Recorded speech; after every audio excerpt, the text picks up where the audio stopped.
Hello, Jolie, Crochet Basics, and this is a preview vlog crochet chat that I've been doing. This is number 9, Don't Break the Chain, and really like this time I really just wanted to talk about patterns in general, like if you sell them and you buy them and stuff like that, you know.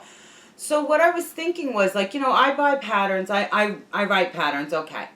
And I always try to put as much information as I possibly can in the patterns that I write, especially if they're for sale. Because my thinking is I don't want to leave anybody questioning, you know, where do I put the increase in, or I don't understand, or you know what I mean? Like, how do I stuff this? Doesn't make sense.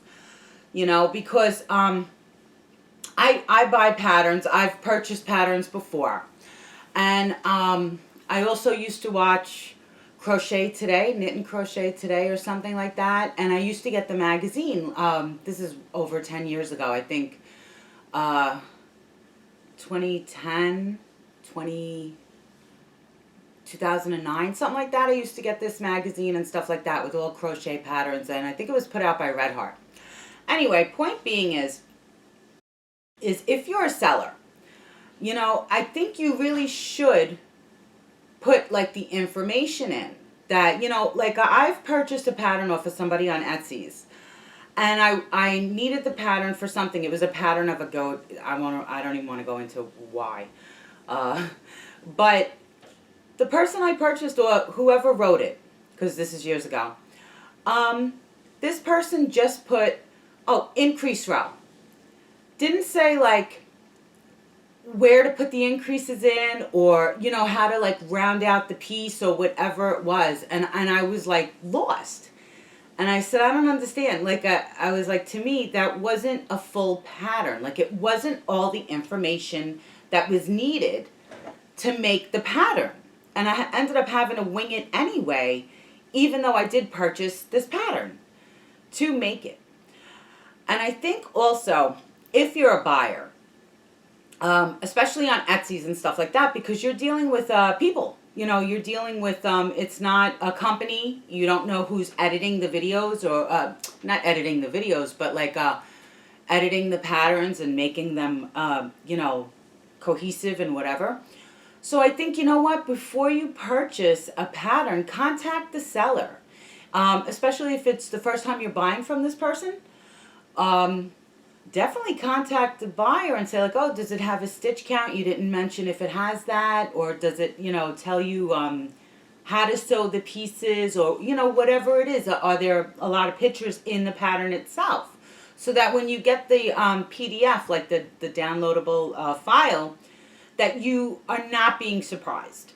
Like, oh, surprise, you know, you have to guess how to make the ears, or guess how to, you know, do the face, or whatever it is. Just in general, I think, because I've been typing up a pattern. I've been typing up my patterns, and my patterns, like I do them on notepads and stuff, and they're all scribbled out and crazy and things like that. I have like lines where I crossed out a whole row and I put an arrow down, and I'm like, okay, and that's, you know. So when I type it up, or when I remake it, like I know, go to the arrow, whatever, you know, craziness that I do when I write them up, like scribbling them as I'm making them. But when I type them up, I always try to make sure that there's like a stitch count. And I tell you, you know, like if it's a long piece, I tell you, you know, start stuffing now. After row 2, start stuffing, you know, or wait till the end to stuff because it's just going to get in the way, or you know, your stuffing's going to come through as you're making it. And I think that that's like an important thing when you make, like, you know, my thing. Okay, if you buy a pattern off of me, perfect, wonderful, thank you so much. But I want people to make my patterns. That's why I put them on YouTube. I put a bunch on YouTube and stuff like that. So I think like that's why I put the titles on the screen, because I don't want you to be lost. I want you to be able to make the pattern, you know, even if you're new to crochet and you're just trying to see if you can follow the pattern and stuff like that. Like, you know, I want you to make the pattern. So I try and put, me just in general, I put all the information I can. And I always, like, I'm always confused when I see other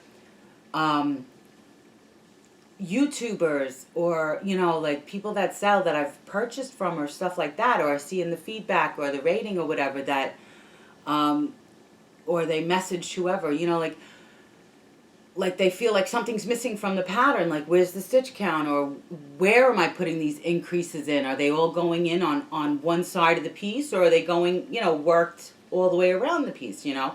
So it's just something that annoys me.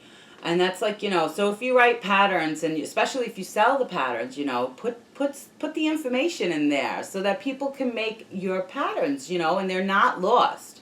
Because if you think about it, the more times that somebody has to message you about a pattern that they, you know, like, then that makes me think then you didn't put the complete pattern.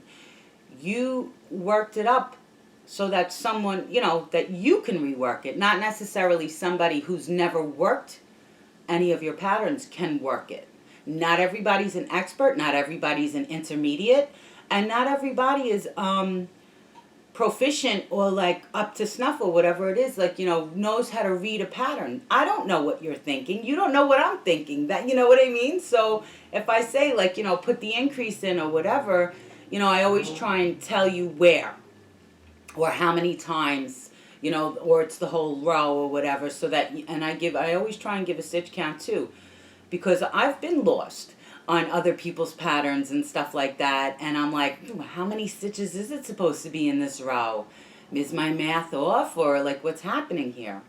So just something I wanted to bring up as far as number 9, this vlog and everything is, you know, crochet or like seller to seller. Put as much info as you can in the pattern, even though sometimes it's a pain in the neck and it seems redundant, like it's like, oh, I'm just repeating myself, you know, because you want new customers. You want the glowing feedback or the nice rating or the nice messages. I love when I get nice messages or I get nice comments and stuff like that, you know. That makes me so happy. That makes me feel like, you know, the time that I put into these things are totally worth it, you know. And like, yay, somebody new got hooked on crochet, you know. So that makes me like happy. You know, so my Kiff and my Barry. And I think that's about it for this one, for this crazy pattern vlog conversation. All right. So with that, I'm going to say thank you so much for watching, as always. And happy hooking, because it keeps you off the streets and keeps you out of trouble. And if you are making patterns to sell, put as much information as you can in there for the PDF or whatever. What's the difference? You know, it makes the customer happier and more willing to buy from you. And if you are buying patterns, like especially on Etsy's and stuff like that, or these other different websites and stuff, contact the seller. Make sure that, you know, the information you need, or the, you know, the pictures and stuff like that are there before you purchase, if possible, you know. And I think that's about it as far as pattern advice and stuff like that. So thank you so much for watching. Jolie, number 9 on the vlog train, don't break the chain, and typing up patterns and stuff like that. And have a super great day, night, whatever it is. Have a good one. And I'll be back real soon. Happy hooking. I'll be back soon. Ciao. Bye.